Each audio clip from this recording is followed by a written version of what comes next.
நாளைக்கான வீடியோ தாங்க வந்திருக்கு. வீடியோ வந்து சூப்பரா இருந்துச்சு அப்படின்னு தாங்க சொல்லணும். இது வந்து பார்ட் 2ங்க. பார்ட் 1 வந்து நம்ம ஆல்ரெடி போட்டாச்சு. பார்க்காதவங்க அத பார்த்துட்டு வாங்க. அப்பதாங்க இந்த வீடியோ வந்து புரியும் அப்படின்னு தாங்க சொல்லணும். இந்த வீடியோல பார்த்துக்கிட்டோம்னா, நம்ம ஆதி இருக்கார்ல, ஆதி வந்து ஆண்டாள் கிட்ட வந்து பாரதி தான் ஃபோன்ல பேசுறாங்கன்னு நெனச்சுட்டு ஃபோன்ல உண்மையெல்லாம் உளறிறாரு அப்படின்னு தாங்க சொல்லணும். அதெல்லாம் பார்க்குறவங்க சேனல மட்டும் மறக்காம லைக் அண்ட் சப்ஸ்கிரைப் மட்டும் பண்ணிருங்க.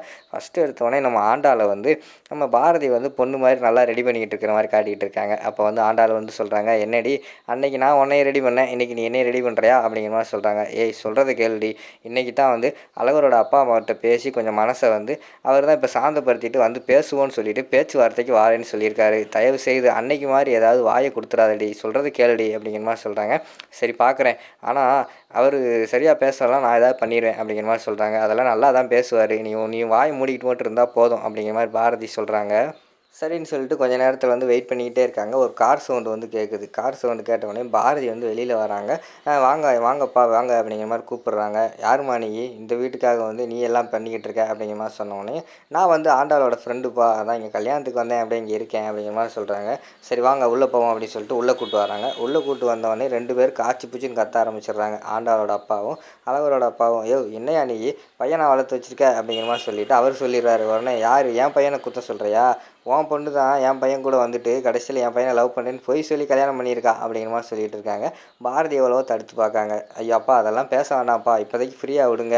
அதான் ஆல்ரெடி நடந்து போச்சு. இனிமேல் அதை பேசி என்ன ஆக போகுது? தயவுசெய்து வந்து இனிமேல் என்ன நடக்குதோ அதை பற்றி பேசுவோம்" அப்படிங்கிற மாதிரி சொல்கிறாங்க. ஆனால் அவங்க விடுற மாதிரி இல்லை, மாற்றி மாற்றி திட்டிக்கிட்டு இருக்காங்க. கடைசியில் வந்து ஓடுகாலி பொண்ணை வந்து நீ பெற்று வச்சுக்கிட்டு நீ என்னைய வந்து எப்படி நீ இப்படி பண்ணலாம்? என் பையனை பற்றி எப்படி பேசலாம்? அவனுக்கு ஒரு லூசு பையன் இங்கே வந்துக்கிட்டு கிடக்காம பாரு அப்படிங்கிற மாதிரி சொல்கிறாங்க. உடனே வந்து நம்ம ஆண்டாளோட அப்பா வந்து சொல்கிறாங்க, "உன் பையனை இங்கே ஒன்றும் சும்மா வச்சுக்கல, எனக்கு டிரைவராக தான் வச்சுக்கிட்டு இருக்கேன், எனக்கு எடுபிடி வேலை பார்த்துக்கிட்டு இருக்கான்" அப்படிங்கிற மாதிரி சொன்னவொடனே எல்லாம் அவன் தலையெழுத்து.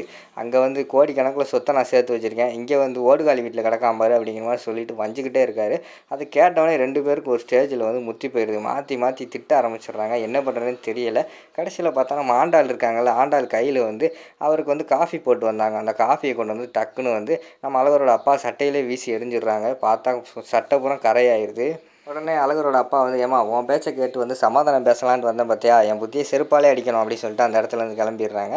வெளியில் பார்த்தா நம்ம அப்போ தான் அழகர் வராரு. ஐயோ நைனா கார் நிற்கிதே, நைனா காலில் விழுந்து எப்படியாவது கதறி வந்து எப்படியாவது மன்னிப்பு கேட்டுரும் அப்படின்னு சொல்லிட்டு வராரு. சட்டையிலெல்லாம் காப்பியாக இருக்குல்ல, அதை பார்த்த உடனேயும், "என்னப்பா சட்டையிலெல்லாம் காப்பியாக இருக்குது, என் பொண்டாட்டிகிட்ட கொடுத்தா அவள் தான் துவைச்சி கொடுத்துருப்பாளே" அப்படிங்கிற மாதிரி சொல்கிறாங்க. "போடா உன் பொண்டாட்டி நீயும்" அப்படின்னு சொல்லிட்டு அவர் உருவன்னு கோவப்பட்டு கார் எடுத்துகிட்டு போயிடுறாங்க.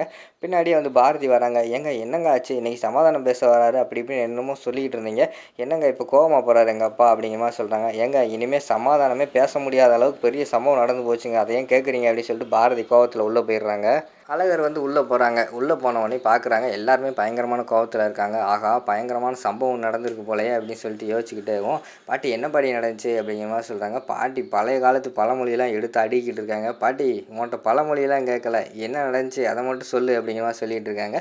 கேட்குறப்ப பூரா ஒவ்வொரு பழமொழியாக சொல்லிகிட்டு இருக்காங்க. அதை கேட்டவொடனே நம்ம அழகருக்கு வந்து பயங்கரமான கடுப்பாயிடுது. "பாட்டி உன்கிட்ட போய் கேட்டேன் பாரு, முதல்ல கிளம்பு" அப்படின்னு சொல்லிட்டு, "தமிழ் பாப்பா இங்கே வாங்க" அப்படிங்கிற மாதிரி சொல்கிறாங்க. "சொல்லுங்க மாமா" அப்படின்னு கூப்பிடுறாங்க. "நீங்கள் எப்படி வீடியோ எடுத்திருப்பீங்க காட்டுங்க" அப்படிங்கிற மாதிரி சொல்கிறாங்க. இல்லை மாமா நான் எடுக்கலை" அப்படின்னு போய் சொல்கிறாங்க. "ஒழுங்காக காட்டுங்க, இல்லைன்னா உங்கள் அம்மா சொல்லி கொடுத்துருவேன்" அப்படின்னு சொன்னவொடனே டக்குன்னு காட்டிடுறாங்க.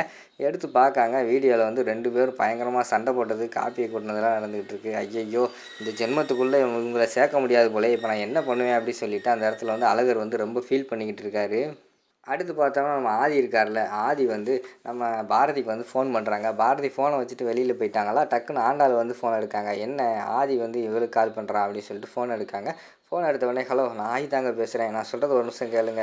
உங்களுக்கும் தமிழ் பாப்பாவுக்கும் வந்து நான் பாஸ்போர்ட் ரெடி பண்ணிட்டேன். தயவுசெய்து வந்து நீங்கள் 2 பேர் வந்து ஃபார்மில் மட்டும் சைன் போட்டு கொடுங்க, மிச்ச வேலையெல்லாம் நான் பார்த்துட்றேன். நீங்கள் சீக்கிரமாக வந்து வெளிநாடு போகலாம்" அப்படிங்கிற மாதிரி சொல்கிறாங்க. "என்னது வெளிநாடு போகலாமா" அப்படிங்கிற மாதிரி யோசிச்சுக்கிட்டு இருக்காங்க.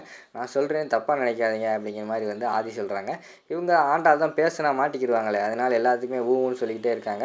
"நான் சொல்கிறேன் தப்பாக நினைக்காதீங்க, நீங்கள் இப்போதைக்கு வெளிநாடு போக வேண்டாம் தான் தோணுது, இங்கேயே இருங்க, அதான் நல்லாயிருக்கும். அது மட்டும் இல்லாமல் நம்ம வந்து ஆண்டாளையும் அழகரையும் சேர்த்து வைக்கணும்னு சொல்லிட்டு பிளான் போட்டிருக்கோம். நீங்கள் வெளிநாடு போயிட்டு அது எப்படி நடக்கும்? அவங்கள சேர்த்து வச்சுட்டாவது வெளியில் போங்க அட்லீஸ்ட் அப்படிங்கிற மாதிரி சொல்லிகிட்டே இருக்காங்க. நம்ம இவங்க தான் பேசினா மாட்டிக்குவாங்கன்னு சொல்லிட்டு அமைதியாகவே இருக்கிற மாதிரி காட்டுறாங்க. சரி உங்கள் அமைதியாக எனக்கு தெரியுது, உங்களுக்கு வந்து விருப்பம் இல்லைன்ட்டு. சரி உங்கள் விருப்பம், நீங்கள் வெளிநாடு போனால் போங்க, ஆனால் நான் பாஸ்போர்ட்டெல்லாம் ரெடி பண்ணிட்டேன், தயவுசெய்து வந்து வாங்கிக்கோங்க அப்படிங்கிற மாதிரி சொல்லிட்டு இருக்கிற மாதிரி காட்டுறாங்க. அதுக்கடுத்து பார்த்தா டக்குன்னு பின்னாடியே வந்து நம்ம பாரதி வந்து நின்னாங்க. ஏய் யாரடி ஃபோனில் யார்கிட்ட பேசிக்கிட்டு இருக்க அப்படிங்கிற மாதிரி கேட்காங்க. ஏய் உண்மையை சொல்லி என்கிட்ட ஏன்டி அந்த விஷயத்தெல்லாம் மறைச்ச? இப்போ தான் வந்து ஆதி கால் பண்ணார், கால் பண்ணி எல்லா விஷயத்தையுமே என்கிட்ட சொல்லிட்டாரு அப்படிங்கிற மாதிரி சொல்கிறாங்க. எல்லா விஷயத்தையும் சொல்லிட்டாரு சொன்னோடனே அவங்க நினச்சிடுறாங்க ஹஸ்பண்ட் அண்ட் ஒய்ஃபுங்கிற விஷயத்தை வந்து சொல்லிட்டார் போல் அப்படின்னு சொல்லிட்டு, மன்னிச்சிருடி, நான் உங்ககிட்ட வந்து ரொம்ப டைம் வந்து சொல்லலாம்னு நினச்சிக்கிட்டு இருந்தேன், ஆனால் சொல்லவே முடியலை, என்னோடய சூழ்நிலை அப்படி அப்படிங்கிற மாதிரி சொல்லிட்டு இருக்காங்க. நான் தான் உன்ட்ட நிறைய தடவை கேட்டேன்லடி, அப்போ கூட என்கிட்ட உண்மையை மறைச்சிட்டல, நீ என் ஃப்ரெண்டு, நீ வந்து என்னை இப்படி பண்ணுவேன் நான் எதிர்பார்க்கல, எனக்கு ரொம்ப வெக்கமாக இருக்குடி அப்படிங்கிற மாதிரி சொல்லிட்டு இருக்காங்க. சாரிடி, என்னை 2 அடி கூட அடிச்சுக்கோடி, என்னை மன்னிச்சிருடி அப்படிங்கிற மாதிரி வந்து நம்ம பாரதி வந்து மன்னிப்பு கேட்காங்க. அது எப்படிடி என்கிட்ட சொல்லாமே நீ வெளிநாடு போகலாம் அப்படிங்கிற மாதிரி சொல்கிறாங்க. அப்போ தான் பாரதிக்கு வந்து மூச்சே வருது. வெளிநாடு விஷயத்தை பேசிக்கிட்டு இருந்தீங்க அப்படிங்கிற மாதிரி கேட்டவொடனே, ஆமாம் வெளிநாடு விஷயத்தை தான் பேசிக்கிட்டு இருந்தேன், நீயும் ஆதியும் வெளிநாடு போகிறதுக்காக பாஸ்போர்ட் எடுக்க சொல்லியிருக்க, என்னமோ நல்லவனாக இருக்கிறனால சரியாக போச்சு, ஏதாவது திருட்டு போயிட்ட மாதிரி தான் என்ன நினைக்கிறேன், என்ன பண்ணுறது, நான் வேணா ஒன்று சொல்லட்டுமா, நீயும் நல்லவளாக இருக்க, உனக்கும் ஹஸ்பண்ட் இல்லை, அவரும் நல்லவளாக இருக்கார், அவருக்கும் ஒய்ஃப் இல்லை, பேசாமல் நீங்கள் 2 பேர் கல்யாணம் பண்ணிக்கோங்க அப்படிங்கிற மாதிரி சொல்லிக்கிட்டு இருக்கிற மாதிரி காட்டுறாங்க. பாரதியை வாய் வச்சுட்டு சும்மா ரெடி அப்படிங்கிற மாதிரி வெக்கப்படுற மாதிரி காட்டிக்கிட்டு இருக்காங்க. அதோட பார்த்தீங்கன்னா இந்த எபிசோட வந்து முடிச்சிடுறாங்க.